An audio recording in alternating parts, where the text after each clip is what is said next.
Just when they thought nothing else could go wrong, Groom dives into the ocean during his wedding ceremony.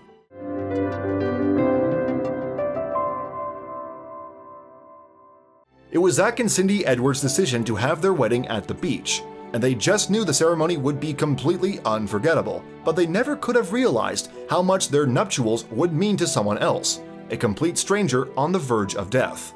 Zach and Cindy Edwards from Alabama decided to have a beach wedding, and like most outdoor weddings, they had to face the possibility of coping with a windy day, rainy weather, and nosy onlookers. But what they wound up dealing with was truly unexpected. Sometimes you just have to laugh at the little things, like when you try to put the ring on the groom's finger and it doesn't fit, or when the wind blows the veil off the bride's head. But these minor mishaps shouldn't bring out your inner bridezilla. You can't control everything, but you do have a choice when it comes to how you'll react to the way things go, good or bad. Make the best of it, because chances are that there's a reason for everything that happens. Just ask the Edwards. God had a plan and everything fell into place, Edwards told People magazine, and it was a good thing that he believed that, otherwise a certain bystander at the wedding wouldn't have lived to tell the tale. The Edwards had finally said their I do's and were busy posing for their wedding photos on August 2, 2018 at Orange Beach, Alabama. Then a woman drew their attention to 18-year-old Jamel Robinson, who was struggling in the water. Edwards could tell that Robinson was terrified despite the fact that he was way out there in the water. Being the awesome wife that she was, Cindy looked at her husband and said, "Go get him."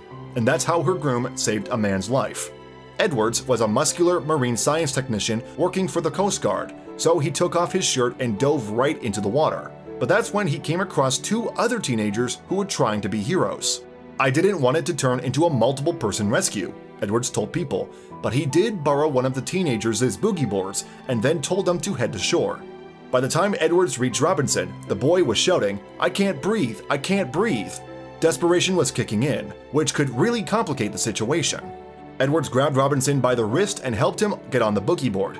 Then he began to swim to shore, but halfway there, the currents grew stronger. Even Edwards' physical prowess couldn't break them free. Edwards and Robinson hung on until the Orange Beach Fire Department and Orange Beach Surf Rescue arrived and used a jet ski to rescue both of them from the water. But Edwards was more concerned for his wife. "My wife was running out into the water as I was getting out, and I got a nosebleed from bouncing on the sled," Edwards told People. But as soon as he saw Cindy, he told her to get away from him because he didn't want to ruin her dress. It didn't dawn on him that he actually saved a life until he was in bed with his wife. Things could have turned out a lot differently for everyone, especially if the couple hadn't gotten married when they did, particularly when someone suggested something different. Their pastor had recommended that they get married a day later. If they'd listened to him, then Edwards wouldn't have been able to keep Robinson afloat until the rescue team arrived.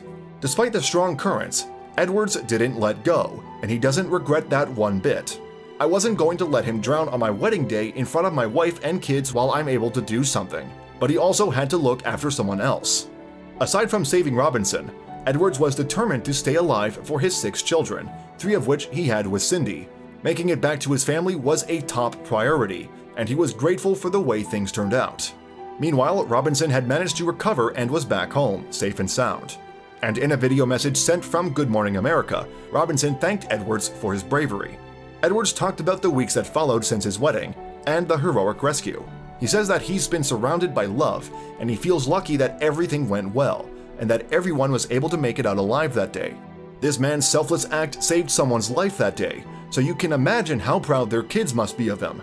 Now the lovely couple have one amazing wedding story to share with their grandchildren in the future. Most brides will micromanage everything about their special day so that their dream wedding will go exactly as they pictured it. But there's no way you can prevent something from going wrong.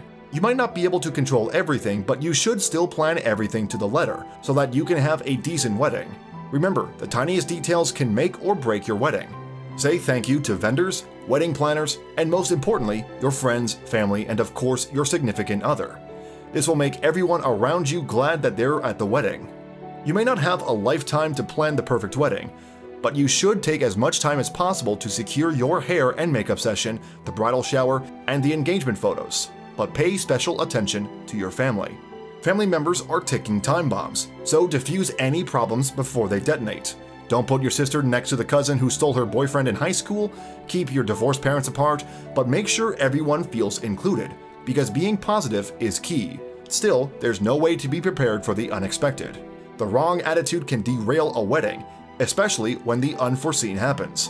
After all, life can throw a wrench in a wedding in the blink of an eye, especially if you decide to have an outdoor wedding.